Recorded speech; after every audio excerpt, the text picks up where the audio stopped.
Show stress who's boss. Why the title? It's a book I wrote a few years ago. Stress exists for each and every one of you. We have to learn to manage it. We have to learn how to cope. Can we remove stress out of our lives? No. So the only thing we can do is learn how to manage it. Is stress different today as to how it was pre-COVID? It is different. The new modern world of work brings with it its own challenges. People are still working at home. So you as a manager have to manage teams of people who are working at home and who are going into the office. Not quite the same during COVID when we were all working from home in the main. So we need to realistically look at what we can do to help manage our stress levels.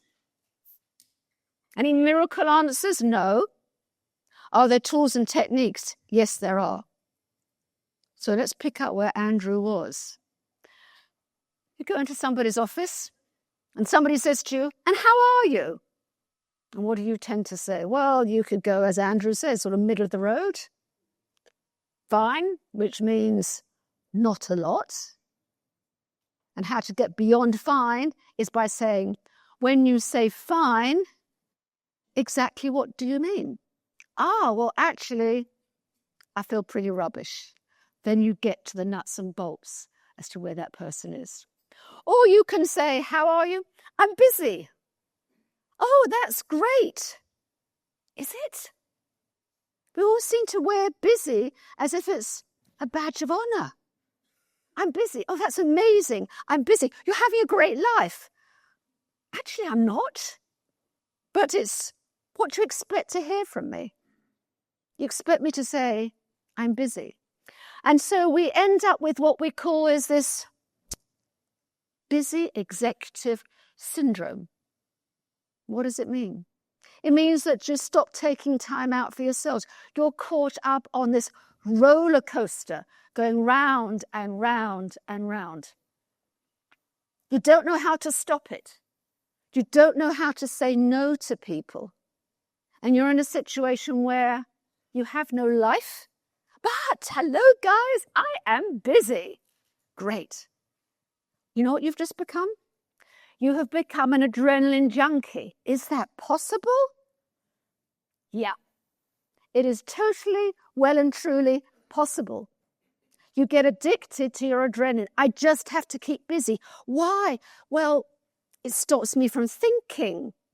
It stops me from doing. All I know is if I'm busy, that is what I can manage. But then what happens? Very, very simply, you find you're on your way to burnout. That's not going to happen, Carole. No, I'm not going to burnout. I am going to beat the system. Are you? Can you really beat the system? Some of you in the audience today may have already experienced burnout. So you know what it feels like. You know what it's like to be on that roller coaster where you just can't get off. And then, shock, horror, your body breaks down. I wasn't expecting it. It wasn't going to happen. I thought I was going to beat the system. Do you know something? You can't. You can't beat the system. Your body can and does break down. I'd like you to imagine a vase. This vase has a crack in it. It was bought for flower arrangements, which means, yep, we have to have water in it. This vase has a crack in it. It's no longer fit for purpose. I can put artificial flowers in it, but that's not what I bought it for. The same with our bodies. Nobody can manage your bodies other than you. We have to manage our bodies. There's one thing we can't delegate. In all your life, you can delegate loads and loads of things. but not your bodies. Burnout, breakdown, it can happen to everybody. A-list celebrities, prime ministers of New Zealand who broke down and said, I no longer have enough left in the tank. Did she recognize the warning signs? Probably. You know, the chance that we do recognize the warning signs, but here's your however, you don't necessarily do anything about it. So are we stressed? At this moment, you're probably not. Could we recognize the signs and symptoms of stress so we do something about it? Yes, we can. We tend to think that burnout only happens when I've got too much to do. But you know something? Burnout happens when you've got too little to do. So, if you're managing people, think about people that you don't see very often who may just be bored. Somebody who's doing a job, but that's not necessarily involved and engaged. Could that be stress for them? Yes, it can be. And then moving up this curve, you get to the point where you're stimulated. Great, I feel stimulated. And then you get to optimum performance. How long do you think you can stay at optimum performance? Long or a short period of time? Shout out. Short. You're right. Totally right. Short. Because we're vacillating from effective to reduced efficiency all the time. And as we come over the curve, we get to the point where we're working well, we're alert, we're productive, we're doing well, your team are doing well. Because if you're recognizing stress in yourselves, is it the same as recognizing stress in others? Yes, of course it is. Question is, what do we do about it? So let's continue the curve. Let's continue the curve, because I'm stopping it at tiredness. Why? We can all get tired. Andrew hasn't had much sleep last night. Probably tired. You may not have had enough sleep last night. You may be tired. You get over tiredness. Here's your problem. Not tiredness, but the next part of the curve. The next part of the curve takes you to a point of burnout. Could you have recognized the warning signs? Yes. Could you have done something about it? Yes. Was there an opportunity? Yes. Did you? No. Why? You got it. You think you can beat the system. We can't. So, pressure and stress. What is the difference between pressure and stress? Let's think of stress like an elastic band. Here we go. Healthy tension. This works. This works. This is your pressure band. Works extremely, extremely well. You're moving backwards and forwards, backwards and forwards. Healthy tension. You know what's going to happen next, don't you? Pull an elastic band too far, it breaks. That's what happens. We think we can push ourselves. We think we can beat the system. It's not going to happen to me. Would you know something? Hello, everybody. It can happen to anybody. Anybody. Pressure and stress. Is stress good for you? Shout out, yes or no. Let's have hands up for yes. Ooh. Okay. I got news for you. Stress is not good for you. But then, Carole, what is good for me then? Because I need to be motivated. I need to get up in the morning. I need the adrenaline flow. You know what's good for you? Pressure. Pressure is good for you. Stress is not. Pressure is the motivator. Because you may say, just a little bit of stress is good for me. And I'm going to say, no. Simple. Pressure's good. Stress is not. So what is stress? Very, very simple. Stress is very simply excessive pressure. That's the point where we have to start thinking about ourselves. That's the point when we've got to start thinking, I'm not feeling particularly good today. So somebody would say to you, how are you? You may say good and fine, all those kinds of words, which are all a bit vague, all a bit grey. And you have to dig deep to get underneath it. I'd like you to imagine that I come down the steps, come over to you, give you the microphone, ask you to stand up, join me on the platform, and continue the presentation.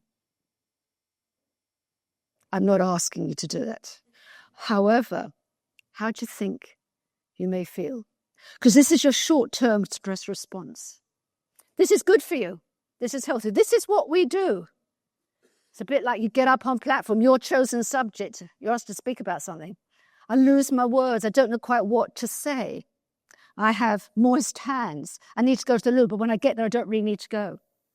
Normal? Usual? Yes. You know what it's called? Yes, you've all heard of it. Fight or flight. Our bodies work extremely well. But here's the however. The however is very simply, you need to actually get back to your own equilibrium. You turn on the switch to manage a given situation, and then you need to know how to turn it off. This is where we can't stay in hyper alert all the time. We mustn't stay in the stress state all the time. If you're working really, really hard at work, maybe some late nights, and maybe you are tired, doesn't mean you're on the way to burnout. But you need to remember that after you've finished working really, really hard and getting those reports out, you need to take a break. Carole, I haven't got time for breaks. I'm going to say to you, yes. We need to make that time for ourselves. And nobody else can do that other than you.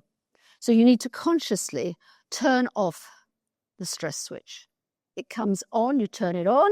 To manage a given situation, you turn it off. Not complicated. Turn on to manage and then turn off. If not, yes, you can end up in the doctor's surgery. And you go to the doctor. Well, I do. I go to the doctor and she says to me, how are you? Does not expect a response. It's a bit like you go to the doctor and she says, how are you? Actually, I don't feel very good. That's why I'm here. And then she says to me, you're only allowed one problem. Okay, how long have I got? Come on, Carole, you've got 5 minutes. So I can tell you the story of my life in 5 minutes. I'll say to you, I feel stressed. Oh, not a problem. I'll give you tranquilizers. Give you some diazepam. You'll be good. You'll be good. How much time would you like off work? Oh, maybe a week. Would you like 2? Oh, thank you. I have 2. Now, nothing wrong with taking time out. Nothing wrong at all. It's what you should do, but it's what you should be doing on a regular basis right throughout. However, you get to the point where the doctor actually hasn't got to the nub of the problem. I'm not blaming our GPs, our general practitioners. I'm truly not. I have clients who are GPs, and believe me, they have an extremely difficult job to do. Mind you, I went to the doctor the other day, new thing. She's on a stand-up desk. Here's your difficulty. Well, here was my difficulty. I walk into the surgery. She's standing up. What do I do? Do I stand with her? Because I think eye-to-eye contact's really important. Do I sit, meaning I'm here and you're there? I didn't know what to do, so I had to make a decision. I sat. Tell you what, it was very uncomfortable, but it was only for 5 minutes because she was as true to her word. It was 5 minutes. So back to there. And I could talk to the doctor about lots of things, because what are the things going on in my life? There could be home stressors. It could be work stressors. And I get the fact that it's not up to the doctor to manage all of that. I get the fact that she's challenged because she has to stand and do, because it's better for your back, musculoskeletal, got all that. But she's giving me time off. Do we know that there are 17 million working days lost to stress, mental health, and anxiety? So she signs me off. I become another statistic, because behind every one of those statistics is a person. So back to the doctor. She asked me different things. How are things at work? Did she ask me an open question? I'm not convinced she did, and probably actually in 5 minutes that's all she had. But these are the kind of questions you could be asking people at work. So you can choose these questions. These are the questions that come from the HSE. I've taken the standards, the HSE standards on stress, and taken some questions. This you can do very, very easily. You can go onto the HSE website. It's a phenomenal website. You look up stress, you look up statistics. Use the HSE. They've got great examples of policies, stress audits, all the things that you could be offering. Use what's available. You do not need to rewrite the book. We've been talking about stress. Some of you have come over to me and said, I met you 20 years ago. I thought, God, okay, fine. Right, well, we're both still going. Yes. I'm going to be talking for a long time. I set up Stress Awareness Week in 2018. Do you know why? It was to actually recognize the anniversary of Stress Awareness Day, which I set up in 1998. Are we still talking about stress? Thank you, Andrew. Yes, we are. We are still talking about it. Have we got it sussed? No, and we won't. This is a continual journey. However, we are talking about mental health far more than ever before. Thank goodness. We are doing that. And is the stigma still there? Yes. Is it better than it was? Yes. But we haven't got it sussed completely. So my journey is like a campaign.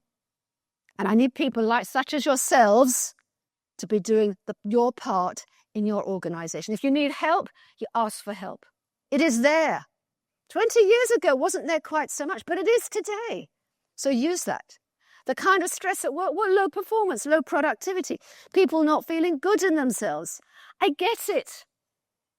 It's not new that this is the case, but we are talking about it more than we were. That's what's key. That's what's so important.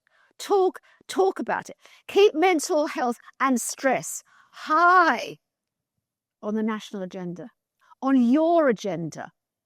I hope there are more conferences that put stress management on the agenda. So we can all speak. It doesn't have to be me. You can all speak in your organizations. You can all speak how important it is.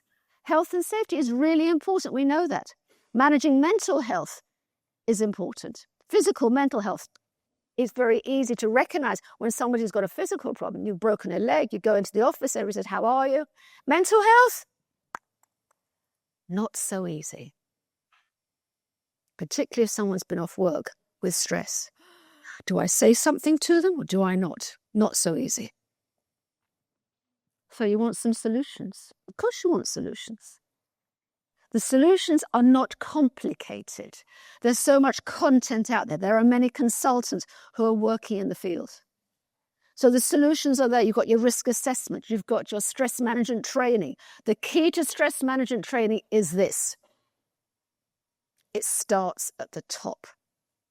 The C-suite team are the people who need to actually say, we support healthy living. We support having a work-life balance. This is what we want.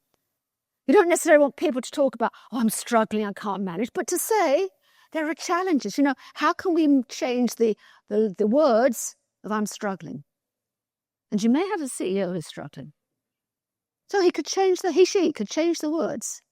There are challenges for all of us. And there's also help for all of us. All this help for all of you. So start the conversation. Keep that conversation high on the national agenda, on your agenda. Where is the key to all of this?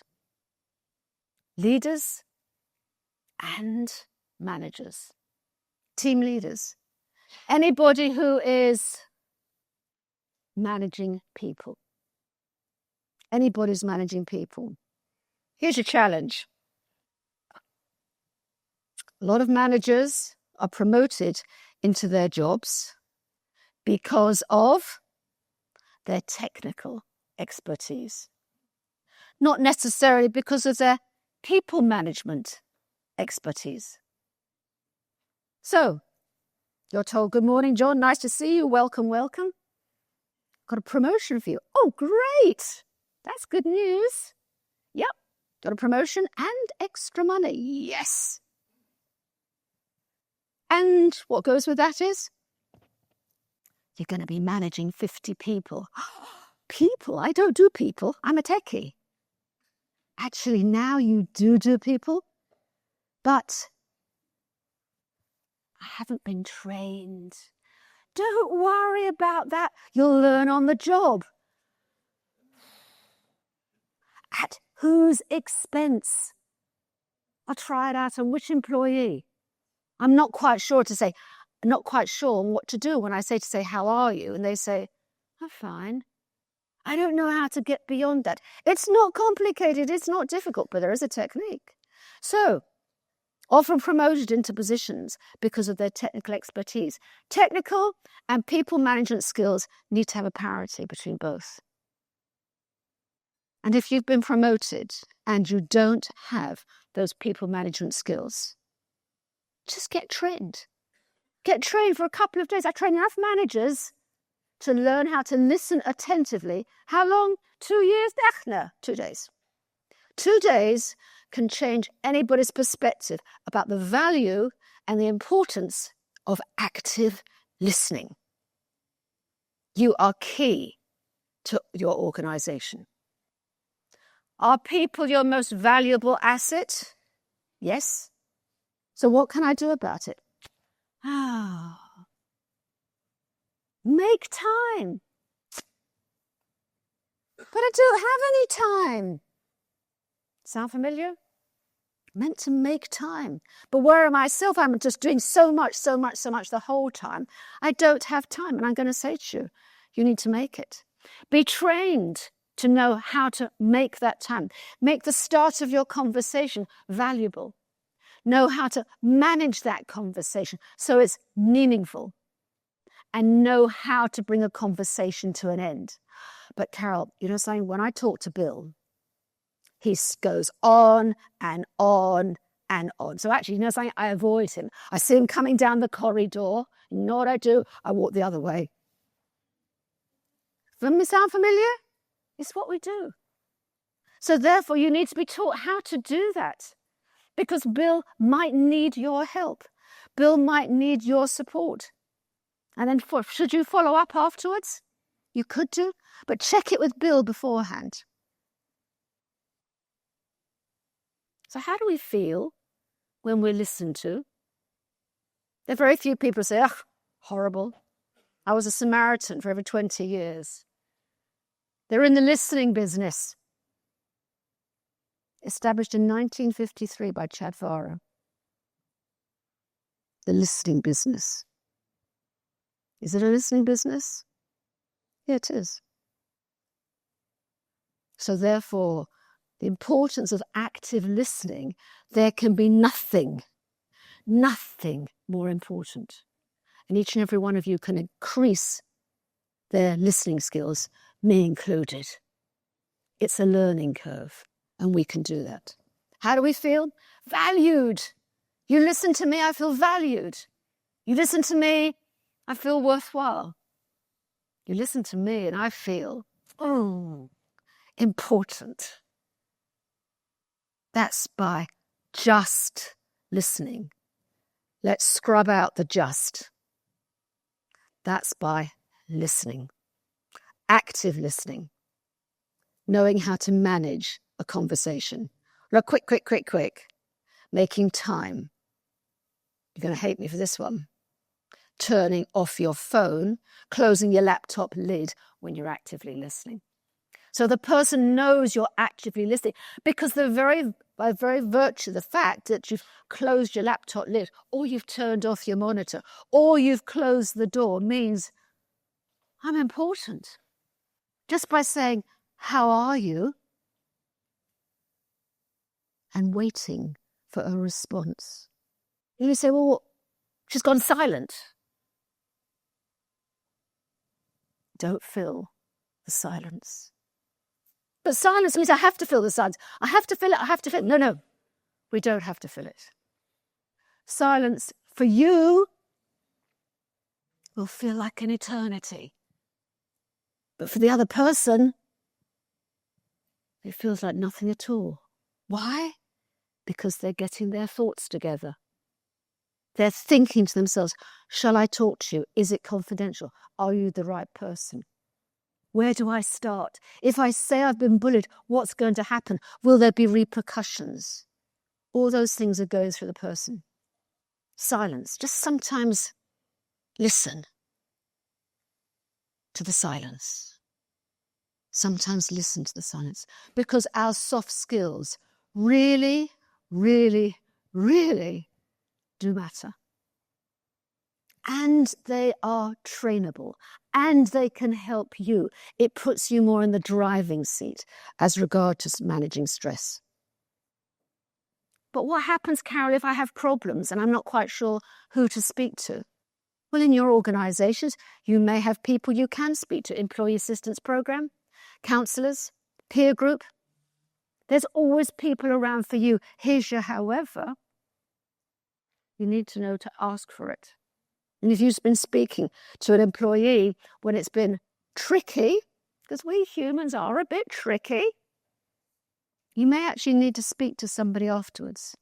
So who are you going to speak to? It could be a colleague, it could be the EAP, it could be as simple as someone who makes time for you to listen. Makes time for you. It comes back to that making time. That's what's key to all of this.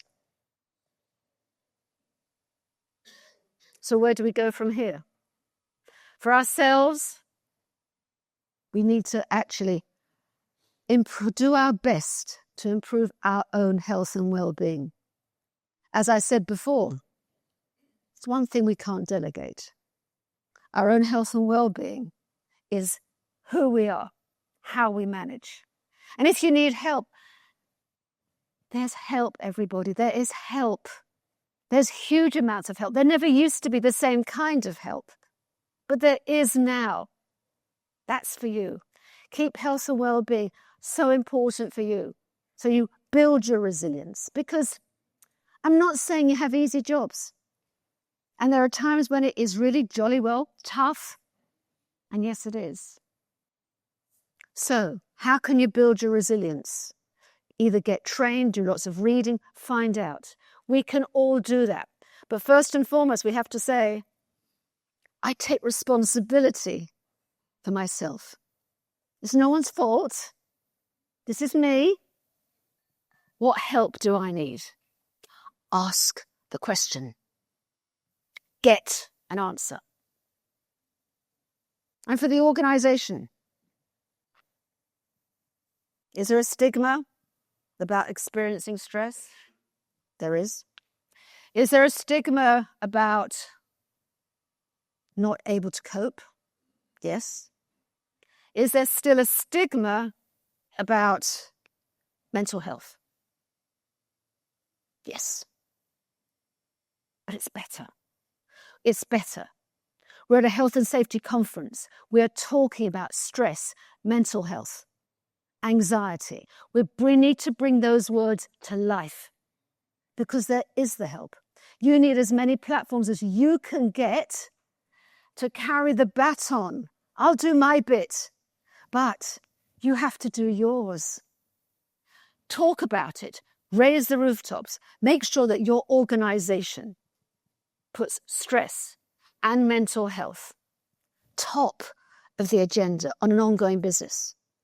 And when you get to Stress Awareness Week, which is the first Wednesday every year in November. So this year it is 30th of October to 3rd of November. Do something. Get in contact with me. I chair a charity. Do something. Get contact with me. What can I do? I don't know. Let's come to me for ideas. Let's talk about it. So what are your takeaways? I don't know. Is it about being busy?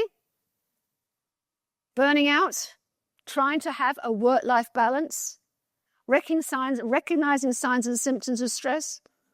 Talking to somebody? Or creating that healthy workplace culture? And finally, let me introduce you to Joseph. His smile is so engaging. Joseph is happy. Joseph is happy where he is in his job. Joseph feels valued. Joseph feels appreciated. Joseph feels like he is number one. Building a healthy workplace culture. How can we take Joseph feeling important? How can we take Joseph feeling valued? How can we take Joseph feeling number one into your organization? There are plenty of things that you can do. But finally, we are building a healthy workplace culture. Thank you very much.